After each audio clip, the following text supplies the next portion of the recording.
El 20 de agosto, recordamos a Santa María de Matías, una virgen, que dio todos sus esfuerzos, para llegar a ser toda de Dios, y de su querido prójimo. Esta dama de la fe, supo conjugar en ella, una rica vida mística, complementada con una visión profética, que unida a su fortaleza espiritual y valentía, hizo recordar a muchos en los mediados del siglo XIX, a las grandes heroínas de la Iglesia primitiva. Tal como una Marta de Betania, una Lucía de Siracusa, o una Catalina de Alejandría. Porque tal como la misma María de Matías se autodefiniera: yo siento arder en mi corazón la pasión por Jesús, por su preciosísima sangre, y para adorar a mi Dios, entrego toda mi oración y mi servicio hacia mi querido prójimo. Pero, ¿quién soy yo? En realidad, nada, un simple instrumento, a través del cual Dios actúa, y me otorga las fuerzas para llevar adelante su obra. María era una mujer dinámica, enérgica y generosa, dada a la acción y a la donación de sí misma. Una mujer que escribió muchísimo acerca de sus sentimientos y experiencias, más de 2000 cartas en total, desde donde extraemos su increíble potencia mística. Esta fundadora, que no se rindió jamás, con una gran fuerza interior, que la convirtieron en una líder natural, tanto para sus hijas, como para los más humildes. María vivió también momentos de incertidumbre, de carencias espirituales y materiales.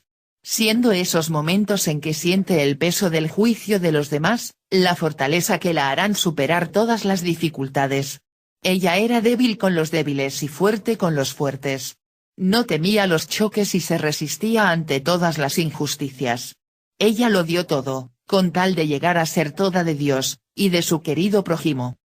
María de Matías, vestía pobremente, a pesar del rigor de las estaciones usaba la misma ropa en invierno que en verano.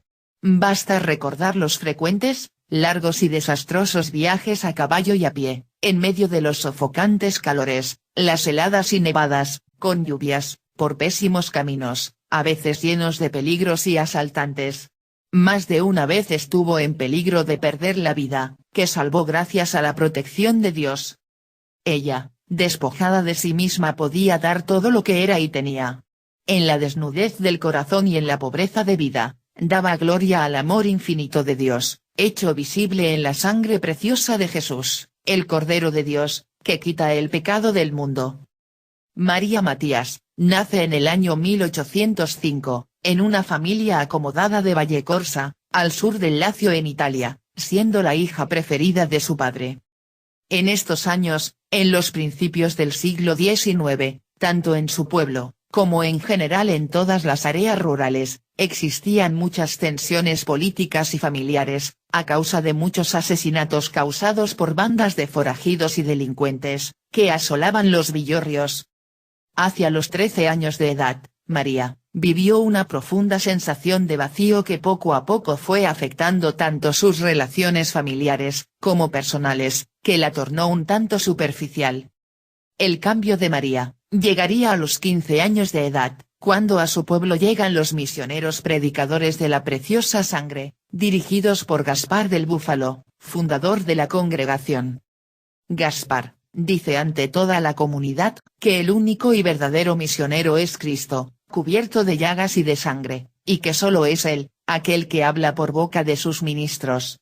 Nuestro Dios Padre, es el Padre que perdona, que tiene entrañas de misericordia para todo ser humano, que nos presenta a su Hijo viviendo y muriendo para indicarnos cómo debemos vivir, aunque esa forma nos lleve como a Él a la cruz. Porque Jesús no derramó su sangre como un cordero expiatorio, sino que fue la consecuencia de su entrega a favor de la justicia y la defensa de la humanidad. Estas palabras reorientaron la vida y espiritualidad de María de Matías, quien se sintió llamada para servir al prójimo en sus necesidades espirituales y temporales, porque tal como una María Magdalena, ella también se siente llamada por Cristo para ser una apóstol y una seguidora de la espiritualidad y la doctrina de la preciosa sangre. María de Matías siente en ella la confrontación entre la sangre humana, que ella misma ha sido testigo de cómo es derramada por el odio y la venganza de los hombres, mientras que la sangre de Cristo es derramada por su amor, para el sacrificio de la salvación. A los 18 años de edad, María dejó su tierra y la casa de sus padres para dirigirse a la tierra que el Señor le mostrará, dejando todas sus seguridades, partiendo a una vida incierta, sencilla y humilde, sin ningún privilegio. Pero María, con fortaleza se ofrece para ir a donde el obispo de Ferentino la envíe, diciéndole: Monseñor, voy con gusto a Acuto, porque la obediencia me manda, pero no solo voy para enseñar en la escuela, sino para fundar un monasterio. Y así a los 28 años de edad, en 1834, María parte para Acuto, en donde con los medios que posee, prepara una sala para la escuela, que la nombra como San Francisco Javier. Ese mismo día, ella funda el Instituto de las Adoratrices de la Preciosa Sangre. A pesar que está sola, solo apoyada por unas pocas laicas, María promocionó por todo el poblado y los alrededor, su escuela femenina, llenando el aula con 100 niñas estudiantes. María, en las tardes, se dedica a visitar a las familias, para misionar a los padres. Ella escucha y aconseja a la gente, se pone en contacto con los sacerdotes y con las autoridades. Eran tiempos muy difíciles, con muchas estrecheces y privaciones, pero ella decía que las dificultades son el distintivo de las obras de Dios. Pero como no estaba acostumbrada a tantos trabajos, su debilitada salud, hace que, antes de 3 meses, enferme y ante la gravedad ya se pensaba avisar a los familiares. Pero, ella se opuso con firmeza y pidió que no se comunicara nada, porque estaba dispuesta a cumplir lo que el Señor quisiera. Finalmente se recuperó y volvió a sus quehaceres habituales. En 1835, recibe a su primera compañera, Ana Farrotti, y con ella se reúnen para celebrar el primer congreso de la nueva institución, en el cual se ratifica al Instituto de las Adoratrices de la Divina Sangre. Fundamentado en el amor crucificado en Jesús, por el cual, entrega todo. Jesús se convierte en la razón de su vida, el objeto de su amor, el valor supremo por el amor al prójimo, por quien debe jugárselo todo con alegría y confianza infinita en Cristo.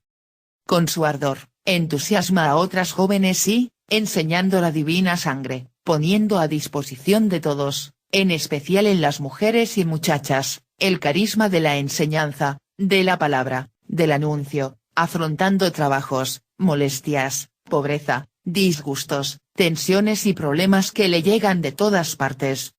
Pero María tiene claro que el discípulo no es más que el maestro y con su vida y entrega, quiere imitar a Jesús, que en toda su vida y su conducta aparece compadeciéndose de los que sufren, defendiéndolos de quienes los oprimen, luchando contra el mal hasta el punto de dar su sangre por ellos. Ella, entendió desde el principio de su camino espiritual, que cualquier crucificado, sea cual fuere la cruz que cargue, es para ella, alguien sagrado, que reclama nuestra compasión y nuestra solidaridad. Como ella misma lo afirma: no podemos hablar de la persona que está en la cruz, si no estamos dispuestos a bajar de la cruz a quienes están en ella. Para ellos, es que María de Matías vivió pobre y amó la pobreza, sobre todo los ignorantes de la palabra de Dios, es decir, la pobreza evangélica. En su habitación no tenía nada más que una cama, 2 sillas y una pequeña mesa. Sus únicos adornos eran un crucifijo y un humilde cuadros de la Sagrada Familia. Porque ante todo, yo quería que nuestro instituto, conservara el Espíritu de Dios, manteniéndonos pobres. A sus hijas espirituales, ella no cesaba de inculcarles la observancia de la pobreza, y con frecuencia les decía: debemos imitar a Jesús pobre. Por ello, en su escuela, ella quería una especial preferencia por las chicas pobres. Porque cuando una mujer ama no retiene nada para sí misma. Es la generosidad de una madre, siempre dispuesta a dar la vida por sus hijos. Ella, al igual que muchas grandes de su tiempo, como Catalina Laboure, y Bernardita de Lourdes, se siente feliz porque así se asemeja más al amor. Pues tal como Jesús dijo: a quien te pide la túnica, déjale también el manto. María de Matías guardaba en su corazón esta gran palabra. Las hermanas con frecuencia la reñían porque no ponía límites a su generosidad. María sonreía y les decía: hermanas, a los pobres, les pertenece todo lo que tenemos, incluso nuestras vidas. No podemos actuar de otra manera, porque Jesús ha dado todo por nosotros y no cesa de darlo, hasta el derramamiento de toda su sangre. En virtud de ello, María cedía su manta, sus zapatos, y hasta sus mejores hábitos, todo lo que tenía lo daba a quien era más pobre que ella. Una noche de invierno, encontró a una pobrecilla que estaba muerta de frío, venía descalza desde las rocas de los montes Lepini, y María, no pudiendo contener el ímpetu de caridad, se quitó los zapatos que llevaba y con un gesto delicado se los dio. Ella tiene más necesidad que yo, por mi parte puedo experimentar la desnudez y la privación. Todo para dar gusto a Jesús. Una hermana que la vio con los pies descalzos le refirió a las otras: nuestra fundadora es muy exagerada, no tiene nada propio. ¿Cómo hará ahora para caminar sin zapatos? Quería ayudar a todos. Los pobres le provocaban tanta ternura que les daba lo que tenía. Una vez quiso poner un telar para socorrer a los necesitados, pero no pudo por falta de medios y de gente que la apoyase. Aun cuando estaba cansada y enferma no podía estar lejos de sus hijas que tenían problemas que resolver. Ella tenía que ir, tenía que enseñar, servir a los pobres y tener siempre las puertas abiertas a quien tuviese necesidad de una palabra, de un vestido, de unos zapatos e incluso de la única manta que tenía en la cama. Ella no tenía miedo a los bandoleros que en aquel tiempo llenaban las montañas de aquella región por escapar de la justicia, recorría los mismos caminos para llegar allí donde era necesario consolar, abrir escuelas y oratorios, en favor de las jóvenes y de las familias que querían dar un sentido más profundo a la vida. ¿Quién sabe dónde pretende llegar esta mujer?, gritó un día uno de ellos encaramado detrás de unos matorrales de la montaña. El camino es muy peligroso. Ella lo escuchó pero no se dejó impresionar. Cristo era para ella su única fuerza y protección. El ansia por la salvación de la humanidad transportaba a esta monjita allí donde alguien esperaba conocer a Cristo. Dentro de su forma de vida, para María Matías, la oración no era una obligación sino una necesidad en su vida. Ella lo definía como una oración silenciosa, que proviene del corazón, porque nace de una síntesis entre pensamiento y corazón, más cuerpo y lágrimas de amor. Ella solía nombrar: Jesús, Hijo de David, ten piedad de mí, oh, mi Dios y mi todo. Durante la oración, yo no sé explicar lo que me sucede. Pero la única luz que me ayuda a esclarecer cualquier camino oscuro es la oración. Por medio de ella, acompañamos a Jesús en todos sus caminos. Cuando estamos solas, le acompañamos en la soledad de Belén; cuando vamos de viaje, le acompañamos por las tierras de Palestina y en el camino del Calvario; cuando somos flageladas por las lenguas murmuradoras, acompañamos a nuestro Jesús flagelado; cuando somos crucificadas, acompañamos a Jesús crucificado. Así, por medio de la oración, siempre, siempre estamos con Jesús.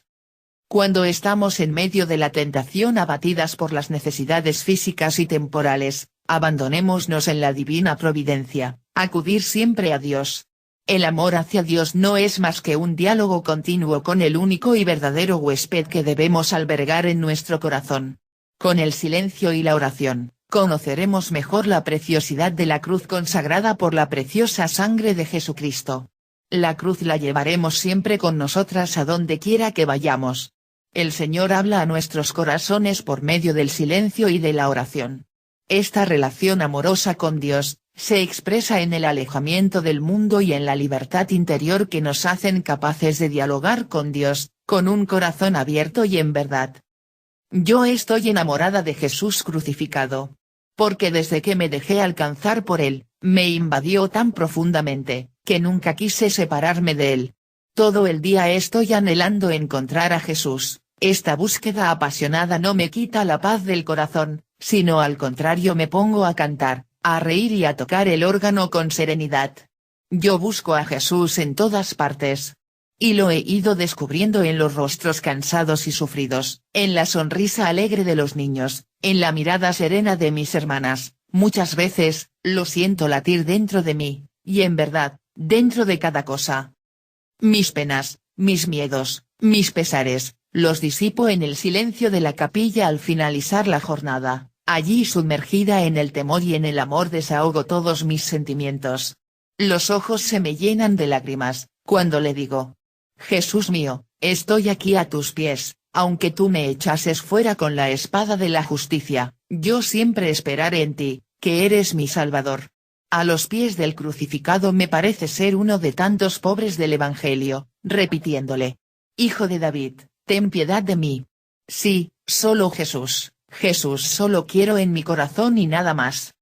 El miedo a perderlo en mi corazón, me hace llorar y rezar largo rato hasta que encontrar una profunda paz interior. Así, en medio de las lágrimas, vivo en profunda comunión con mi Señor.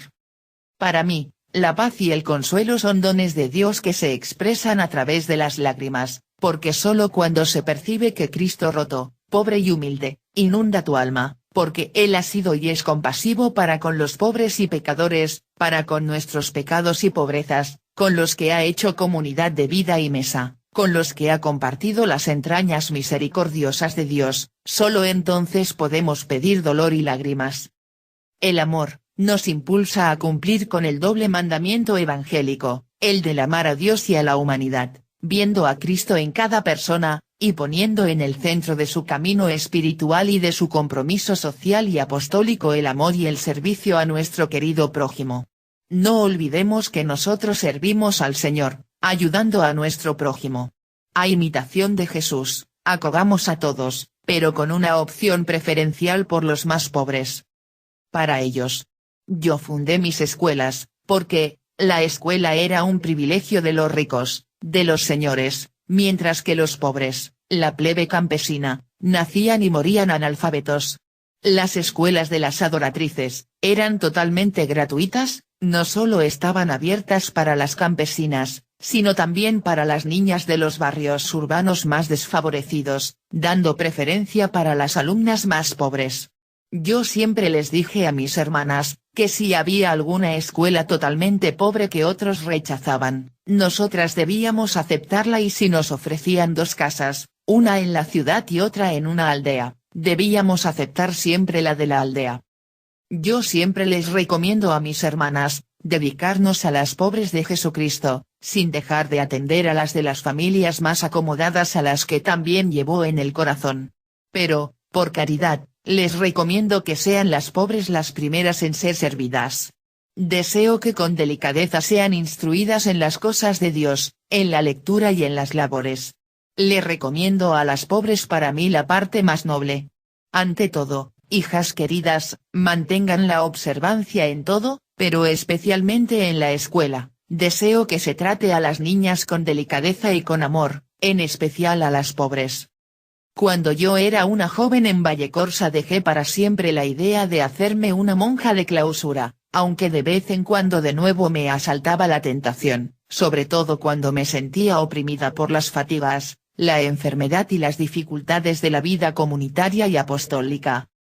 En esos momentos, me sumergo en mi vocación, el camino indicado por la voluntad de Dios, viviendo con los demás y para los demás, ayudándolos espiritual y materialmente a llevar una vida más humana y serena, más digna y segura, más honesta y virtuosa. Porque las personas crucificadas, que son la más viva imagen de Jesús expirando en la cruz, son las más gratas a Dios. Todas mis esperanzas las tengo puestas en los méritos de la sangre preciosa de Jesucristo, y espero no quedar confundida. Él es el que pone en mí el gran deseo de ayudar al querido prójimo en los tiempos presentes, utilizando todos los medios posibles.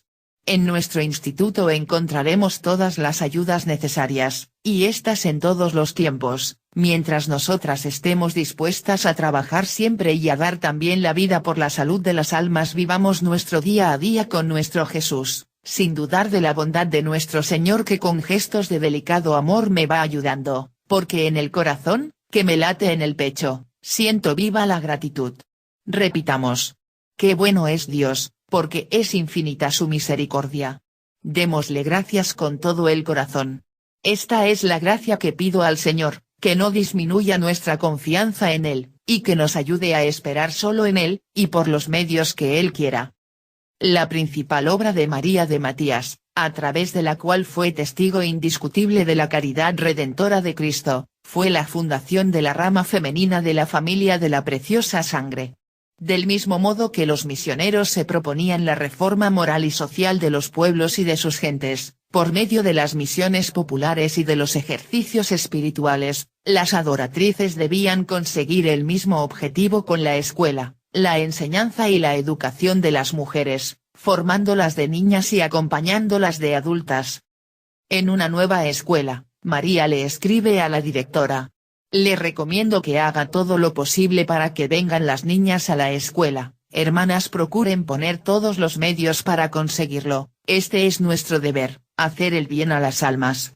Les recomiendo, que misionen con las mujeres casadas, la reunión con las solteras en cada fiesta, el retiro una vez al mes y todo cuanto manda nuestra regla.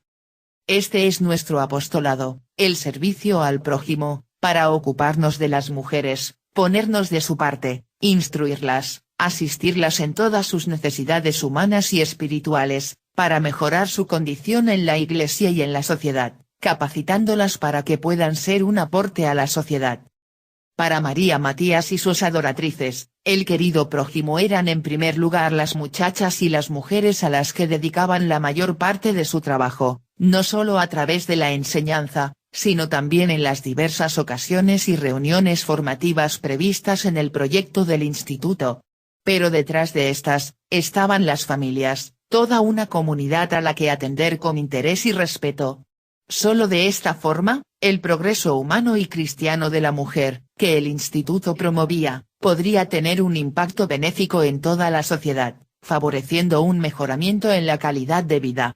Y además, estaban los sacerdotes con los que debían colaborar, porque abundaban los pobres y los enfermos que ayudar, las autoridades civiles y eclesiásticas a las que involucrar, en suma el querido prójimo, para María era una realidad amplísima y variada. Y en esta realidad ella nunca dudó en entregarse totalmente, yendo de un lado para otro, dialogando con los administradores públicos, abriendo y sosteniendo escuelas, asistiendo a la gente, apoyando a las familias. El querido prójimo, eran para María sus compañeras las adoratrices a las que dedicó tiempo y energías para formarlas según el carisma que ella misma había recibido.